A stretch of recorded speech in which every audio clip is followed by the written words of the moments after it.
সম্মানিত উপস্থিতি হাজিরিন, পাপ থেকে বাঁচার সবচেয়ে বড় উপায় মাধ্যম হচ্ছে দোয়া করা।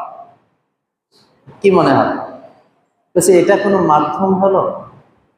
চলুন আমরা একটু বিস্তারিত আলোচনা করি।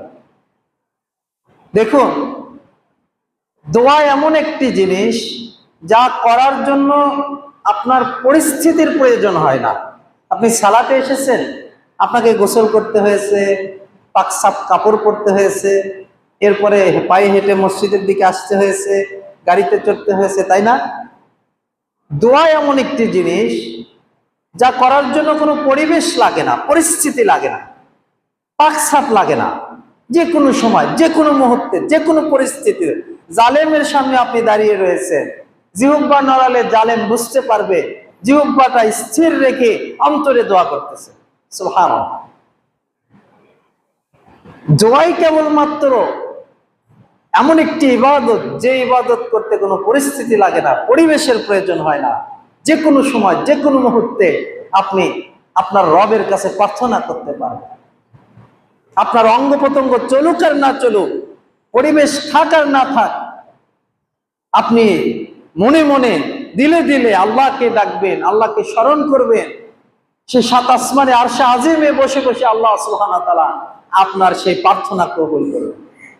এই জন্য প্রিয় দিনী মুসলিম ভাই, পাপ থেকে বাঁচার আমরা অনেক কাজ করেছি, তার মধ্যে একটি কাজ, বড় কাজ যেটা, সেটা হচ্ছে দোয়া করা। এইরকম কি আল্লাহর কাছে আমরা দোয়া করেছি যে আল্লাহ, আমি এই যে সুদ খেতে চাই না, তাও সুদের মধ্যে জড়িয়ে যাচ্ছে, ঘুষ খেতে চাই না, তাও ঘুষের মধ্যে জড়িয়ে যাচ্ছে, মানুষকে ধোঁকা দিতে চাই না, ধোঁকা দিলে আমার অন্তরটা ব্যথিত হয়, কষ্ট পায়, তাও ধোঁকা দিচ্ছে, জিনা ব্যভিচার করতে চাই না, মন চায় না, আমার কষ্ট হয়, তারপরেও বারবার শাহওয়াত প্রবৃত্তির কারণে ব্যভিচারে লিপ্ত হয়ে যাচ্ছে, মদ খেতে চাই না, তারপরেও মদ্যপান করি, তারপরে আবার কষ্ট পাই। রব্বুল আলামিন, এই জুলুম থেকে, অন্যায় থেকে, পাপ থেকে আমি আপনার নিকট আশ্রয় প্রার্থনা করতেছি।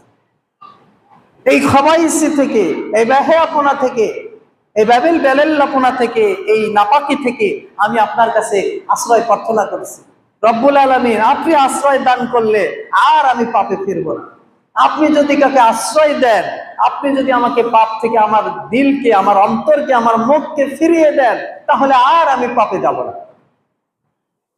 কি দোয়া করেছি? কি পাপের জন্য দোয়া করে? কয়জন মুসলিম আছে যারা প্রতিনিয়ত সকাল এবং সন্ধ্যায় পাপ থেকে বাঁচার দোয়া করে? আমরা দোয়া করি যে আল্লাহ আমাদেরকে জান্নাত দেন, দোয়া করি, তাই না?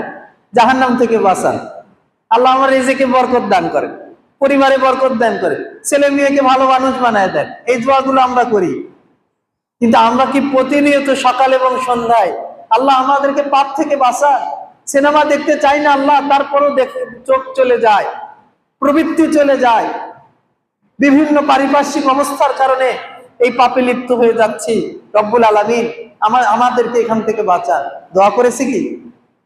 এই দোয়ার প্রয়োজন রয়েছে। যখনই আপনি আল্লাহ সুবহানাহু ওয়া তাআলার কাছে কোনো দোয়া করবেন, যদি শরীয়তের কারণ না থাকে, দোয়া কবুলের কোনো অন্তরায় বাধা না থাকে, তাহলে এই দোয়া আল্লাহর কাছে কবুল হয়ে যাবে।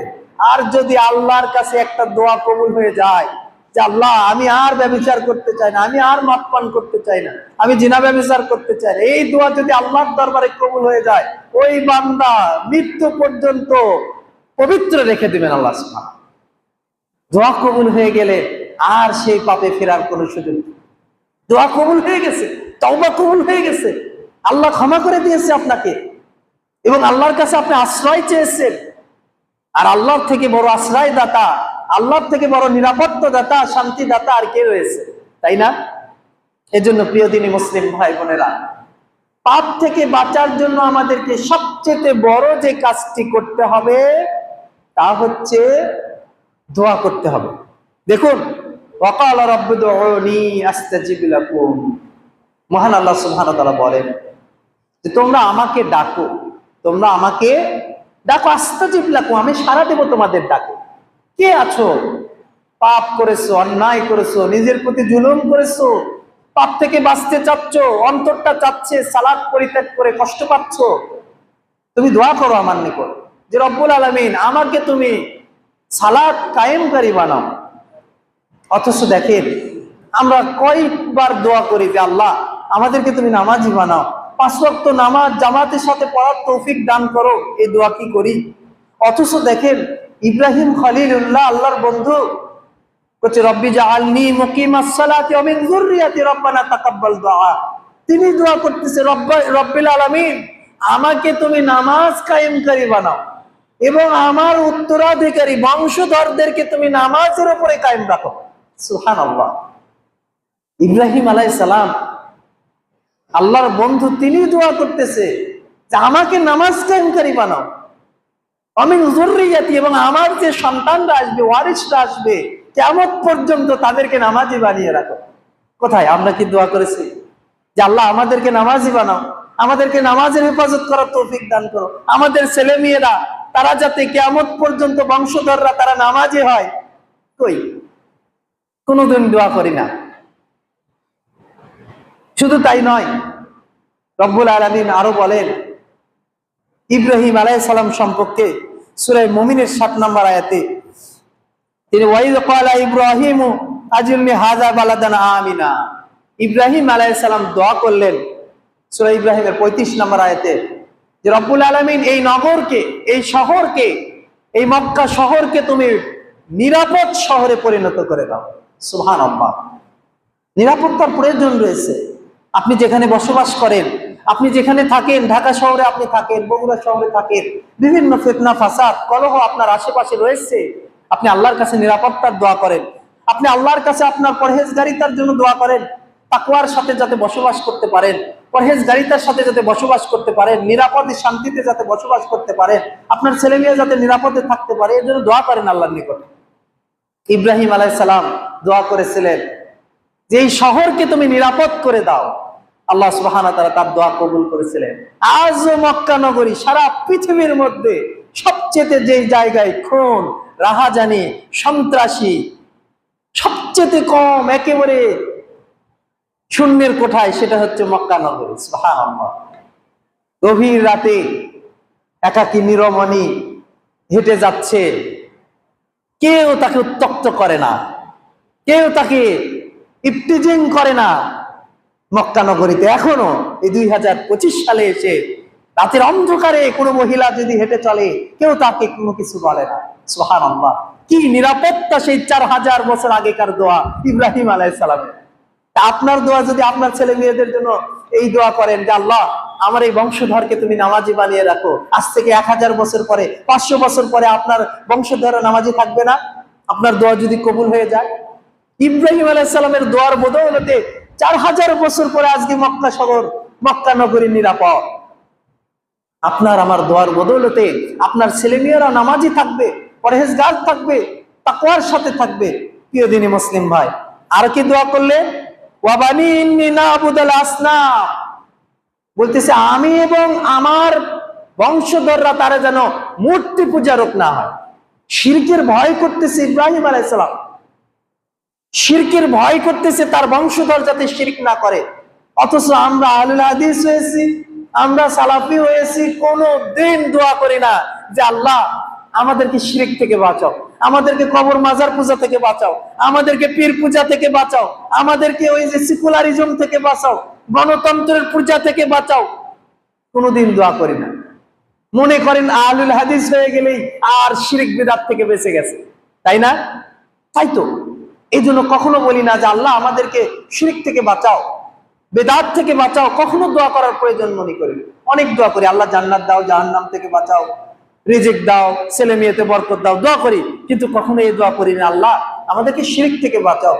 কবর মাজারদের সারা দেশ সয়লাব হয়ে গেছে, আমি এবং আমার উত্তরাধিকারী, আমার ছেলে মেয়েরা তারা যেন কবর পূজারী না হয়ে যায়। দোয়ার প্রয়োজন আছে না? আপনি তাওহীদপন্থী মুসলমান, মাশাআল্লাহ, তাওহীদের হিফাজতকারী, কখনো কবরে গেলেন না, কখনো মাজারে গেলেন না, কখনো কোনো পীরের খানকাতে গেলেন না, আর আপনার ছেলে মেয়েরা এসে কবর মাজার জিয়ারত করে করে বেড়াচ্ছে। হতে পারে না? দোয়ার প্রয়োজন আছে। আপনি দোয়া করেন আপনার এবং আপনার ছেলে মেয়েদের জন্য, আপনার বংশধরদের জন্য, তারা যাতে এই সকল শিরকের আড্ডাখানা থেকে বাঁচে। আমিন ইয়া রাব্বুল আলামিন। ইব্রাহিম আলাইহিস সালামের মতো এত বড় একজন নবী, তিনি দোয়া করতেছে তার ব্যাপারে, তার নিজের ব্যাপারে, যে আল্লাহ তুমি আমাকে শিরক থেকে বাঁচাও এবং আমার সন্তানদেরকে, আমার উত্তরাধিকারীদেরকে, আমার বংশধরকে আসলামের পূজা থেকে, মূর্তির পূজা থেকে, মূর্তির আস্তানা থেকে তুমি হেফাজত। সম্মানিত উপস্থিতি হাজিরিন, তাহলে আম্বিয়া ইকরাম দোয়া করেছেন। ইউসুফ আলাইহিস সালাম যখন জুলেখার সেই সুদীর্ঘ দীর্ঘর মধ্যে কোনো পাহারাদার তাকে ডিস্টার্ব করতে পারবে না, কেউ তাকে পেরেশানি করতে পারবে না, কোনো ভয় ভীতি নেই, বরং জুলেখার ডাকে যদি সে সাড়া না দেয় তাহলেই তার ভয় রয়েছে, জেলখানাতে যেতে হবে, তাই না? অথচ সেখানে ওয়াকাল হাইতালাক ইয়া রাব্বুল আলামিন, তুমি আমাকে হেফাজত করো এই ফিতনা থেকে, এর থেকে আমার জন্য জেলখানা ভালো, এর থেকে আমার জন্য ওই কারাবাস ভালো, কিন্তু এই পাপ আমার জন্য। কোথায় ছিলাম আমি?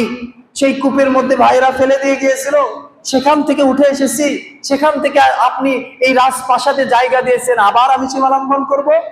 ইউসুফ আলাইহিস সালাম নিজের জন্য পছন্দ করলেন না, আল্লাহর কাছে হেফাজতের দোয়া করলেন, আল্লাহ তাকে হেফাজত করলেন। একের পর এক দরজাগুলো খুলে গেল, ইউসুফ পিছন থেকে সামনের দিক থেকে বের হয়ে আসলো। তাহলে যে কোনো বিপদ, যে কোনো পাপ থেকে বাঁচার একটি বড় হাতিয়ার, অস্ত্র হচ্ছে আল্লাহর নিকট প্রার্থনা করা, দোয়া করা। আমরা পাপ থেকে বাঁচতে চাই, সবাই চাই।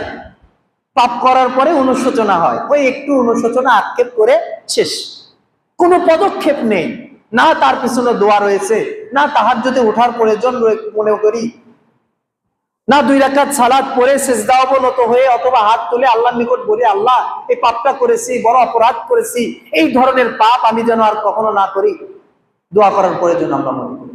বলতেছিলাম পাপ থেকে বাঁচার যে অন্যতম 5টি কথা আজকে বলবো, তার একটি হচ্ছে দোয়া করা, প্রার্থনা করা। নবী রাসূলগণ আল্লাহ সুবহানাহু ওয়া তাআলার নিকট প্রার্থনা করেছেন। ইউনূস আলাইহিস সালাম যখন মাছের পেটে গেলেন, তখন বললেন লা ইলাহা ইল্লা আনতা সুবহানাকা ইন্নী কুনতু মিনাজ জালিমিন। রব্বুল আলামিন, আমি আমার নফসের প্রতি জুলুম করেছি, অন্যায় করেছি, আর আপনি যদি আমাকে সাহায্য না করেন তাহলে আমি জালিমদের অন্তর্ভুক্ত হয়ে যাব। তাই না? পাপ থেকে বাঁচার জন্য আল্লাহর নিকট প্রার্থনা করতে হবে। কায়মানে বাক্যে যদি আপনি প্রার্থনা করতে পারেন তাহলে আল্লাহ সুবহানাহু ওয়া তাআলা আপনার প্রার্থনা কবুল করবেন। এই জন্য প্রিয় দিনী মুসলিম ভাইরা, পাপ থেকে বাঁচার জন্য আমরা কি করব? দোয়া করব, বেশি বেশি করে দোয়া করেন। সকাল এবং সন্ধ্যার জিকিরগুলোর মধ্যে ফরজ সালাত শেষে জিকির পড়েন, তার মধ্যে দোয়া করেন। সুন্নত মুস্তাহাব সালাত যেগুলো পড়েন সেগুলোর মধ্যে দোয়া করেন, প্রার্থনা করেন। তাহাজ্জুদের সালাতে উঠে 2 রাকাত নামাজ পড়ে আল্লাহর কাছে প্রার্থনা করেন। এভাবে দোয়ার মাধ্যমে পাপ থেকে